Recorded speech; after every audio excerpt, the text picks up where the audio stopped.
The former minister stood firm against those who wanted to capture the state and its entities.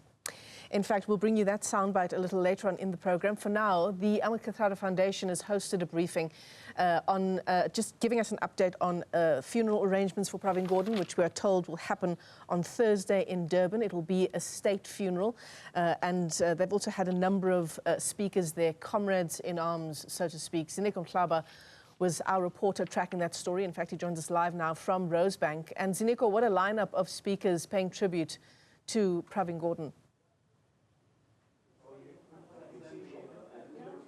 That's right, Michelle. The lineup was impressive, especially if you look at the caliber of people who were here, just sharing their memories and, of course, their interactions with the late Minister Pravin Gordhan.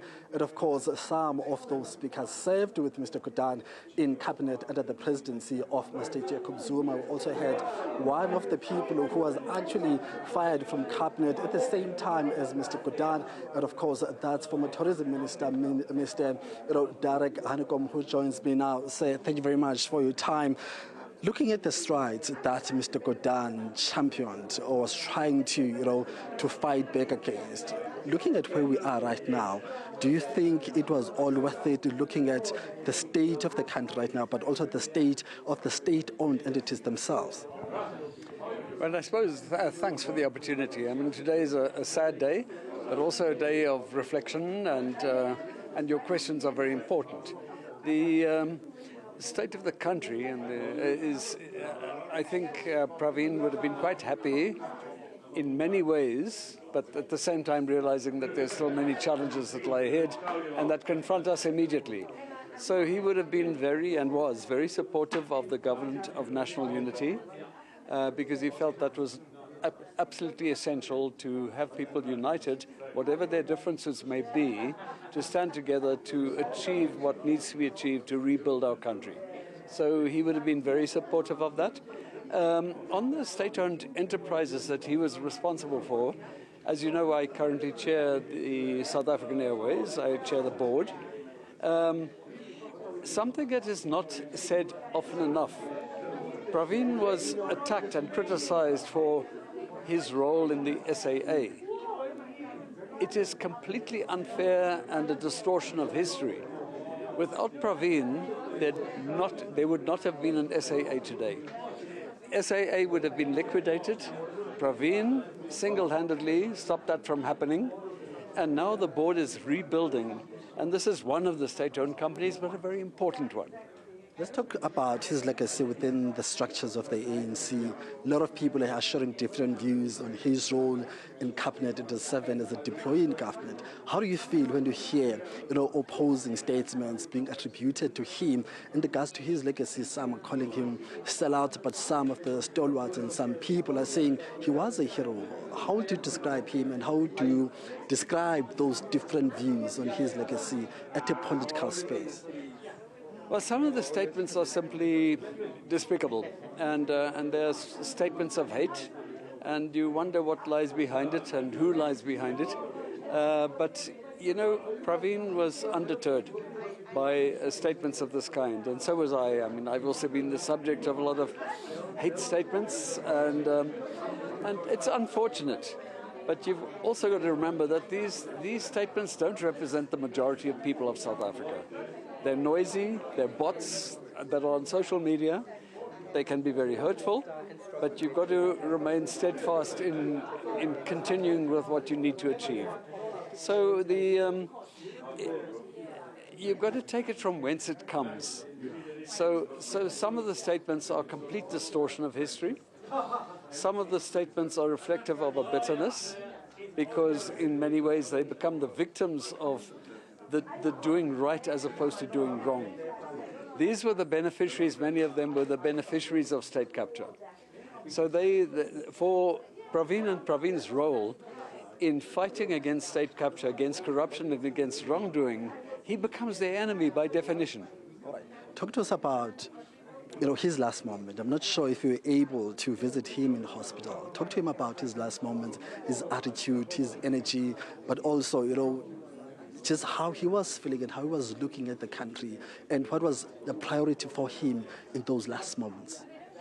So Pravin was essentially, although a fighter and a very courageous man and a very determined man in many ways, he was also a very humble person. So, he never wanted to claim victory and claim credit for the things that he initiated.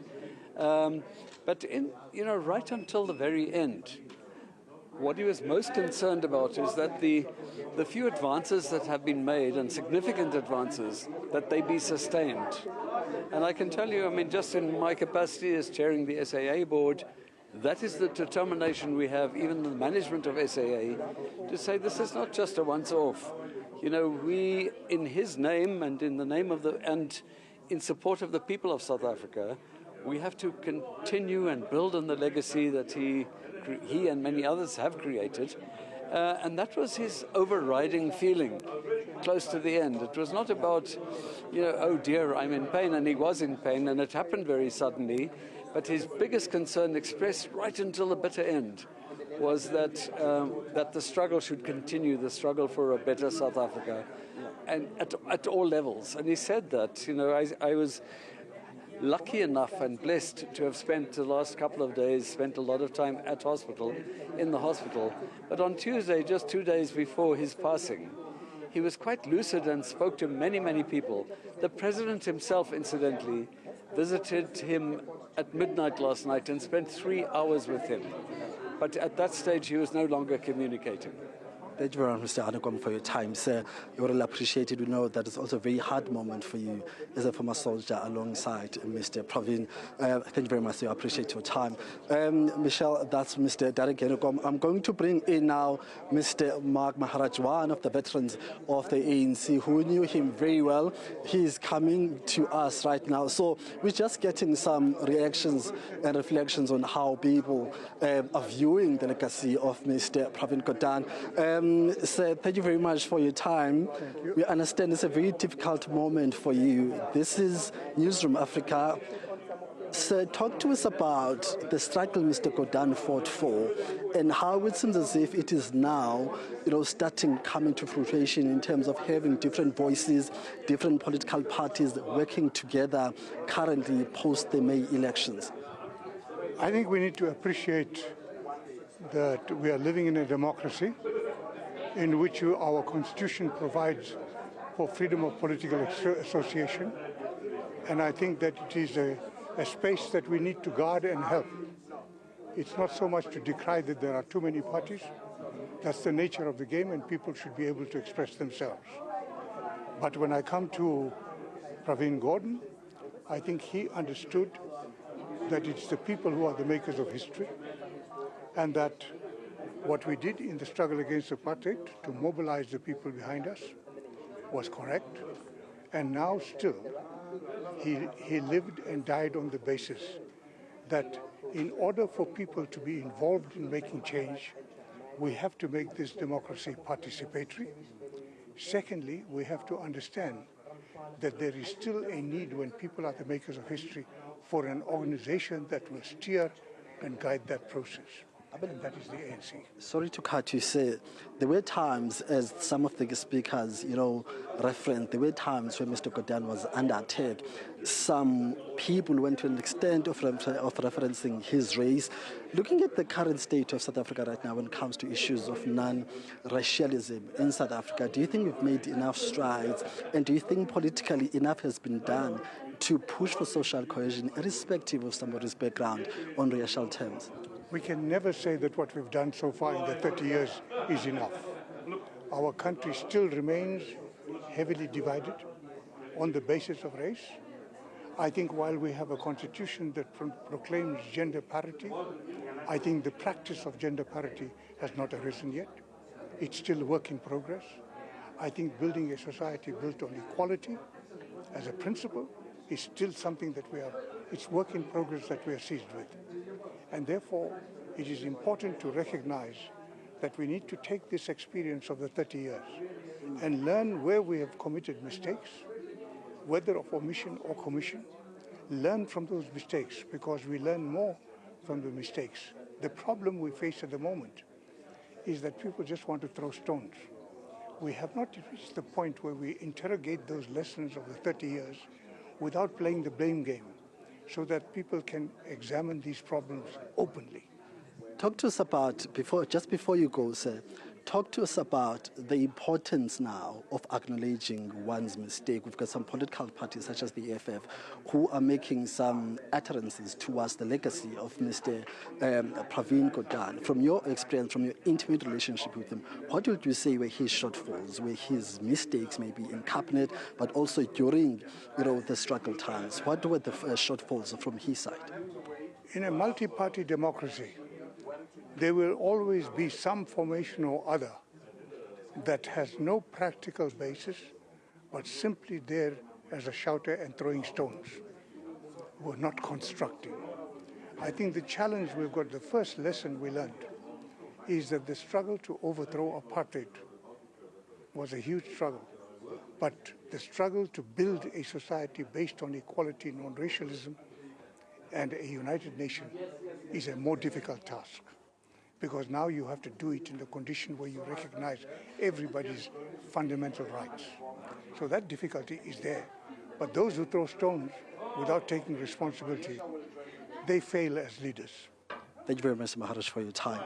Michelle, that's Mr. Mark Maharaj. I'm going to bring in the daughter of Mr. Pravin Gordhan, who also spoke to the panelists, but also shared her views here, in terms of how the family took some strain during the hard moments of Mr. Gordhan in capital. I'm joined by Precious.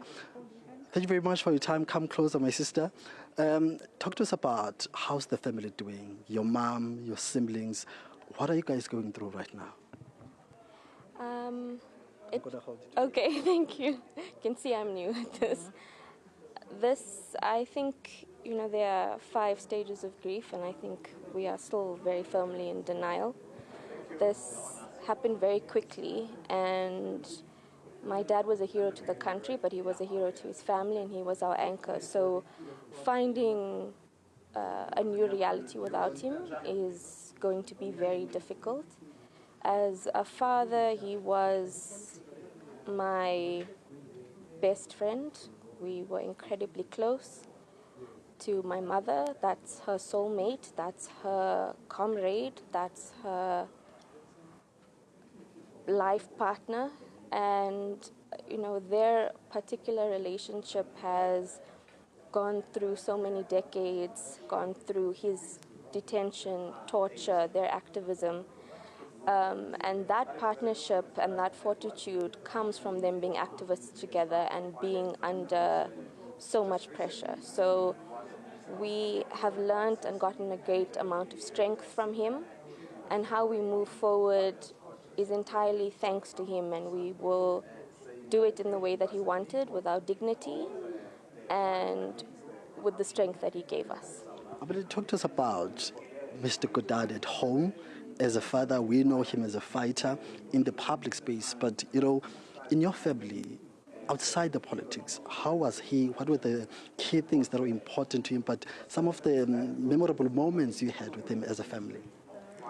I had stated this earlier, but you wouldn't know that the person with that kind of strength and how they were portraying him earlier when they were speaking about him, that he would have that kind of kindness and be such a paternal figure. But for me specifically, and I'm sure my sister can give her own experiences with him, but he has been present for me in every facet, in every aspect of my life. He and I have a great relationship. We enjoy watching movies together. He loves to tease me that I'm on my phone too much, like any a parent would, that I'm scrolling on Instagram too much and I need to be more focused on news. He was deeply private, but he genuinely loved his family so much, and we live very humble, very quiet lives, and that's a testament to who he was, and that's how we will continue to be. Thank you very much for your time, my sister. All the best with you, and of course, condolences to the rest of the family. Thank you very much. Thank you very much, my sister.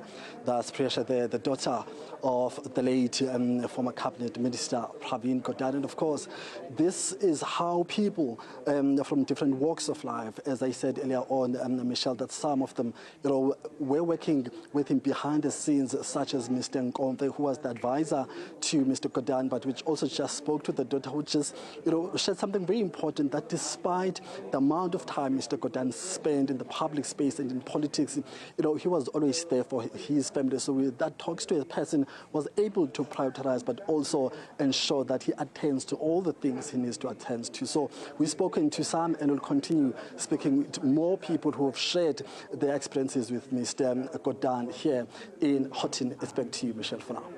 Hanekom, thanks very much indeed for that update. Live and rolling coverage for you in the wake of the passing of Pravin Gordhan.